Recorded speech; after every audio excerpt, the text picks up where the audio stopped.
I don't care if it's a dead meme. I can't help but start it this way. Can you tell me your name?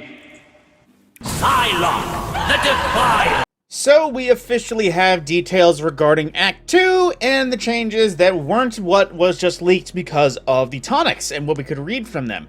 Regardless, the first thing right off the bat they get into, and I will just keep in mind, I will be going off of order of the way they talked about it, we will be starting with the Tomb of Elders, which is not only going to be a reprise, but also a recreation of the classic Prison of Elders, and even includes the Contest of Elders. Right off the bat, they did mention this is a lot like the Coil in Riven's Lair, in the way that there is a basic version, but there is a roguelike aspect, but there is a lot of tuning to make it actually more worth it in the end. The key idea they mentioned is variability. Basically, there will be a lot more variety than either with the Coil, the way it was one path every week, or the fact that every activity can take its own path and go in its own weird way. So starting the enemies that we will be facing, it is the Dread, the Shadow Legion, Lucent Hive, allegedly also taken, and Revenant Scorn. So there is at least 5 different enemy varieties you'll be able to encounter while doing the activity. Throughout this activity, you'll be working to appease the Warden Servitor, who is going to be the person you'll want to appease if you want to get all of your rewards.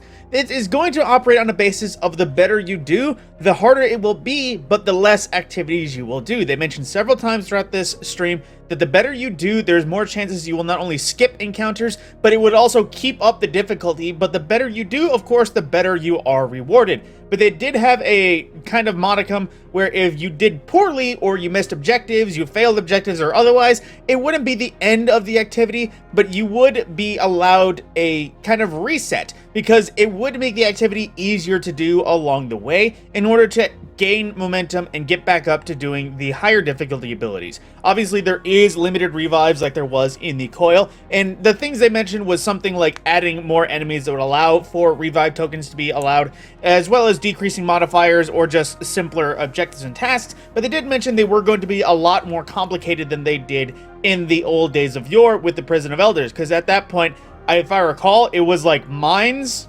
killing a specific enemy before it could flee, and maybe more. That's all I can actually officially remember. Regardless, it is that basis where the better you do, the better you are rewarded. However, if you do poorly, you will get an easier time to deal with. Then again, you will have the ability to gain up your momentum and get back to the higher tier.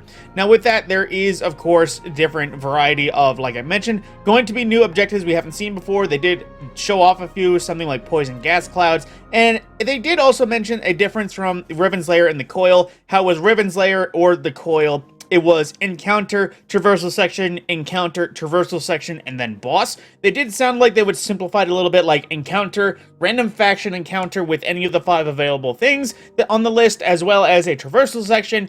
But then at that point, it would get to the boss. And after a boss, you would kind of reset the loop over and over again, like they would in the Coil, how you would do a boss and typically skip back to the front. And they did mention there isn't possibly, at least they didn't make any mention of there going to being upgrades like they did in the Coil. However, there will be giving rally banners so you could do a boss fight, run yourself dry, and have the refresh. Now, of course, with Act 2 coming, there is more weapons that is going to be unleashed into the season, as well as partially reprised. First, we have Noxious Vivitir, or Vetiver, however you say that, which is going to be an Arc Precision Frame SMG, which a lot of people are going to be happy with that just because Precision Frames, I believe, is the fan favorite, and of course, Jolting Feedback is present. And you also get Scavenger's Fate, which is a Precision Frame Void shotgun, very much like the old Dustrock Blue, which a lot of people are going to be happy with that because obviously Dustrock Blues was a PvP cheese. Regardless, some solid looking weapons. Of course, they will have that Dark Ether Harvest, which is an excellent origin perk adding to Act 2. But aside from that, they are also talking about the reprised seasonal weapon from Season of the Splicer, and that is the Grid Skipper. That old Void rapid fire pulse rifle that a lot of people were a fan of back in the day, that is getting its reprise, so you will be able to earn some additional new rolls and hopefully keep it around a little bit longer than last time. As well, they do start going into the new artifact levels that we'll be getting, and they are quite simple. From the start, you'll basically just have discounted melee armor mods, and from there you will get something a little bit more simple, where it's just reinforcement, the emergency reinforcement where you get low in health, you get damage resistance or health, it will now consume all but one charge. If I recall, it just consumed all. And there's the Thick of It, which allows you to gain armor charge for rapid final blows while surrounded, and this will be boosted to gain increased charge rate for swords and damage. And then there's Curative Orbs, where basically anytime you break an enemy's shield, you will get an Orb of Power that can be boosted to allow you to earn health from elemental pickups, tangles, and Orb of Power. That sounds very much potent for the survivability builds. And then the last one they touch on sounds very good for Overture and even the newly reworked Exderis, which is allowing this, but basically just arc damage towards blinded targets is boosted, which sounds, you know, it's very situational, but like I said, Grand Overture and Vesper's Host, or Exderis, just out in the field, that sounds quite potent for the field of Destiny afar. They also mentioned throughout the videos that they have been showing that they are also buffing the recharge rate for almost all roaming supers. Basically, they allege that you will be earning any roaming super 2 to 3 times quicker. Just to give an example, a difference between roaming and one shot would be something like Fist of Havoc versus Thunder Crash, Void Warp, Nova Warp versus Nova Bomb. The roaming supers would be the ones you can use to kill multiple things, in case you're not knowledgeable of the context. But like I said, you're going to allegedly be able to earn them 2 to 3 times quicker. The reason is so that people be less conservative with holding supers. I'm sure all of you know it is a Destiny habit of almost all of us, save the super towards the end to make sure you can drive the nail into the hammer. Basically just make sure that you can use your super to mop up the end and make it a quick clean. Then at that point they basically said, you want to use your super, but you don't want to waste it. Well, they're increasing the recharge so people can feel more allowed to actually use supers in random activities, as opposed to, you know, using it and feel like it was a waste because you didn't have a super for the end. Basically, just have more fun, use it more often, get the builds out there. Another thing they were talking about was the Street Fighter partnership, which you will see right here in a moment. Basically just some Go Shells from classic Street Fighter characters, but it's not a big partnership like maybe with The Witcher, because there isn't any armor sets individually for the Street Fighter one. However, there is a universal mask that is going to be available, similar to like the Rat King mask that was available for all classes, except this time it is a Street Fighter character. Personally, I don't know Street Fighter that much, so I don't know which one it is, but it's some electric thing that they kept talking about. They said Blanca, although I don't recall it being called that, but regardless, I don't know Street Fighter. But still, there's going to be some nice multiplayer ornaments Street Fighter inspired, as well as new emotes, finishers, and the like, just to get, you know, a little Street Fighter partnership going and just have some nice cosplay about. They do mention as well the Dawning will be coming December 10th, and they do give us a look at the armor set that is going to be coming with the Dawning, and the theme is Celestial Space Dragon, which I like the idea there, plus just dragon anything is cool in my book. And they did mention as well, they heard the community feedback about shaders not exactly working right. Supposedly they touched base on shaders with at least this armor, so any shader will look good, allegedly, according to them. But I am very much enjoying the idea of the theme, because Dawning armor for the last 3 or 4 years, nothing looked different. Yes, they were different, but they all looked the same, if you understand my meaning. They just never seemed worth getting because they were just like the last years. But this one, it definitely has some variety, and I will appreciate being able to get some badass wings for my variety of characters.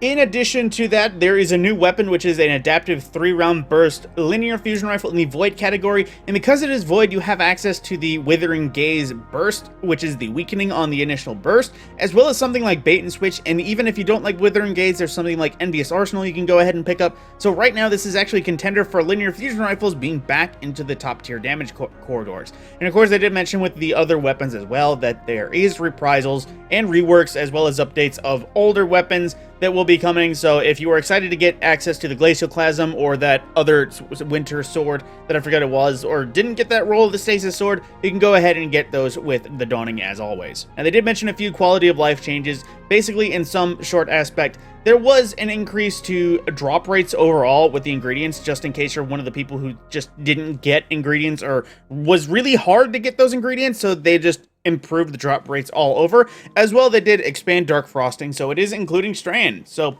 if you were somehow concerned about that, that's there.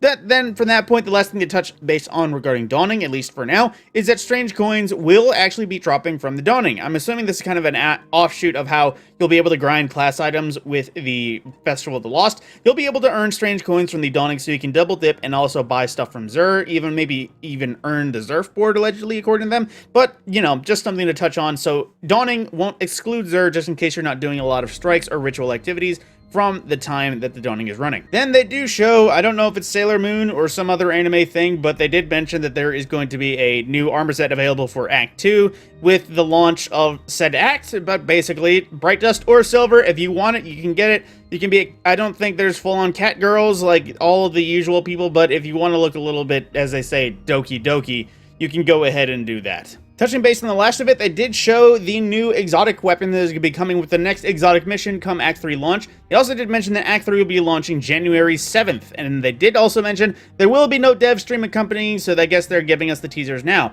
Keep in mind, what the weapon you might have just seen, it is a Void Exotic Slug Shotgun, which when the shot hits a target or a surface, it will splinter and go into a kind of seeking cluster bomb mode, which when you get a kill with this weapon, you do gain True Sight. If you forget what True Sight is, it's basically the see-through walls ability with Void. And once you have the True Sight buff going, that Night Sworn Sight, supposedly the Seekers will actually get enhanced tracking. Now you might have also spotted there, it has a unique reload animation, which is quite slick on its own, but it is also a unique form in what it's technically magazine-fed shotgun, because that reloads all shells at once, regardless of how many you shoot. So that is just a nice little bow on top, and this weapon is known as the Slayer's Fang. It is quite interesting looking, and they did mention some teasers, or at least some ideas for our builders going no backup plans, considering no backup plans is special to Void shotguns, and considering the exotic slot, I think there's only 2 in the form of Tractor Cannon and this. So we're definitely going to have some interesting things to work with once Act 3 comes. They did, of course, mention it is the exotic mission. They didn't mention anything else because that would be spoiler territory, but that is the sum of almost everything in this stream. With that, I hope you found all of this as insightful, as quick as it could, so you didn't have to sit through the entire 45 minutes and hear about how that one guy created the spike traps in the coil and enjoyed every minute of it. With that, my name is the Mad Scorpion. I will see you in the next video.